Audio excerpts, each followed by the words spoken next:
അപ്പോൾ നിങ്ങൾക്ക് അറിയാവുന്ന പോലെ തന്നെ നമ്മുടെ ജനനായകന്റെ പ്രൊഡ്യൂസേഴ്സ് ഇപ്പം ആക്ച്വലി നമ്മുടെ സുപ്രീം കോടതിയിലേക്ക് പോയിട്ടുണ്ട്. അപ്പോൾ ഇന്നാണ് അതിന്റെ എന്താ അവിടുത്തെ ഇന്നാണ് ആക്ച്വലി ആ കേസ് എടുക്കുന്നത് സുപ്രീം കോടതിയിൽ. അപ്പോൾ ഇന്ന് വിധി അറിയാമെന്ന് തോന്നുന്നു. എന്ന് വെച്ചാൽ നമ്മുടെ മദ്രാസ് ഹൈക്കോർട്ട് അത് ആക്ച്വലി 21-ാം തീയതിയിലേക്ക് മാറ്റിയിട്ടുണ്ടായിരുന്നു. അപ്പോൾ നിങ്ങൾക്ക് അറിയാവുന്ന പോലെ തന്നെ ജനനായകൻ നമ്മുടെ എന്താ പറയുക സെൻസർ ബോർഡ് എന്ന് പറഞ്ഞ ഇഷ്യൂ ഇത് ഒരു കൽപ്പിച്ച് കൂടിയിട്ട് നമ്മുടെ സ്ഥിരം നമ്മുടെ സെൻട്രൽ ഗവൺമെന്റിന്റെ പരിപാടിയാണല്ലോ, ഉടായ്പ പരിപാടിയാണല്ലോ അവന്മാരുടെ ഉണ്ടാക്കുന്ന പരിപാടിയാണ്. അവന്മാർക്കെതിരെ ആരെങ്കിലും പറഞ്ഞു കഴിഞ്ഞാൽ അവർക്കുള്ള സ്ഥിരം പരിപാടിയാണ്.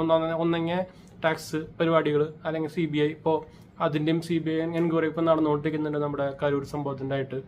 അപ്പോൾ അതിന്റെയൊക്കെ ഒരു എന്താ പറയാ വെർഡിക്റ്റ് ഇന്നറിയാൻ തോന്നുന്നുണ്ട് സുപ്രീം കോടതിയിൽ. അപ്പോൾ ഇത് ആക്ച്വലി ഒരു എല്ലാവരും എതിർക്കേണ്ട ഒരു സംഭവം തന്നെയാണ്. അവർ ആക്ച്വലി ഒരു മോണോപോളി പോലെ ആവാനുള്ള ഒരു പരിപാടി നടന്നുകൊണ്ടിരിക്കുകയാണ്. അതിന്റെ പാർട്ടിയൊന്നും ഇല്ല, ഏത് പാർട്ടി ചെയ്താലും അങ്ങനെ തന്നെയാണ്.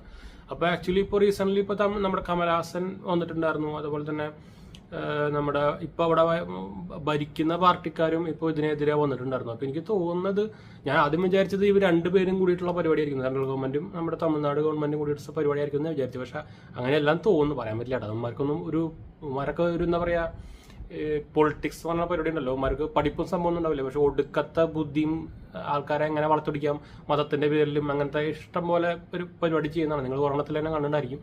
അത് കുറച്ച് ബോധമുള്ളവർക്കൊക്കെ മനസ്സിലാവും, അല്ലാത്തവർക്കൊന്നും മനസ്സിലാവില്ല. പക്ഷെ അങ്ങനെ വളർത്തിടിക്കാൻ പറ്റുന്ന ആൾക്കാരുകളാണ്. അപ്പോൾ ഏത് സൈഡിൽ കൂടെ ഒക്കെ ഇത് നടക്കണമെന്ന് പറയാൻ പറ്റില്ല. അപ്പോൾ ഇത് ആക്ച്വലി ഒരു നെഗറ്റീവ് സംഭവം തന്നെയാണ്. ഒരു സിനിമയിൽ പോലും ഇത് അല്ലെങ്കിൽ ഒരു ഇപ്പോൾ എക്സാമ്പിളായിട്ട് നമ്മളിപ്പോൾ ഇങ്ങനെ പറയുന്ന സംഭവത്തിൽ പോലും എന്തെങ്കിലും ഇതിൽ പറഞ്ഞു കഴിഞ്ഞാൽ പണി കിട്ടുന്നത് പറഞ്ഞു കഴിഞ്ഞാൽ പിന്നെ എന്ത് ഫ്രീഡം എന്നാണ് പറയാൻ ഉദ്ദേശിക്കുന്നത് അവർ മനസ്സിലാവുന്നില്ല.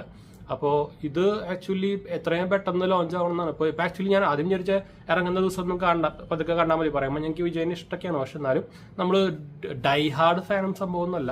മിക്കവാറും ചിലപ്പോൾ ഒരു ദിവസം 2 ദിവസം കഴിഞ്ഞിട്ടൊക്കെ ഞാൻ കാണാറ്. ചിലപ്പോൾ ഡിപ്പെൻസ് അപ്പോൺ റിവ്യൂ തന്നെ ബാക്കിയുള്ള സിനിമ കാണുമ്പോൾ തന്നെ കാണാറ്.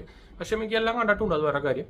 പക്ഷെ ഇനി എന്തായാലും ഇത് അറിഞ്ഞ സ്ഥിതിക്ക് ഇതിൽ എന്ത് മാങ്ങാത്ത വിലയുള്ളതെന്ന് അറിയണമല്ലോ. ഇത്രയും എന്താ പറയാ മുടക്കണങ്ങ എന്തെങ്കിലുമൊക്കെ ഉണ്ടാവണമല്ലോ. ഇല്ലേ നമ്മുടെ മെർസലിലൊക്കെ ഉണ്ടാകുന്ന പോലെ തന്നെ കറക്റ്റായിട്ടുള്ള സംഭവം എന്തെങ്കിലും ഉണ്ടാവണമല്ലോ, അല്ലെങ്കിൽ ഇങ്ങനെ മുടക്കില്ലല്ലോ. അപ്പോൾ അറിയണതുകൊണ്ട് തന്നെ നമ്മൾ ഇനി ഇറങ്ങുന്ന ദിവസം തന്നെ കാണുന്നത് തീരുമാനിച്ചിട്ടുണ്ട്. ഫസ്റ്റ് ഷോ അല്ല, ആദ്യത്തെ ദിവസം തന്നെ മിക്കവാറും അല്ല എന്തായാലും കാണാനുള്ള ഉദ്ദേശമുണ്ട്. അപ്പോൾ നിങ്ങളുടെ അഭിപ്രായം ഒന്ന് കമന്റ് ചെയ്യാട്ടോ അതിനെതിരായിട്ട്.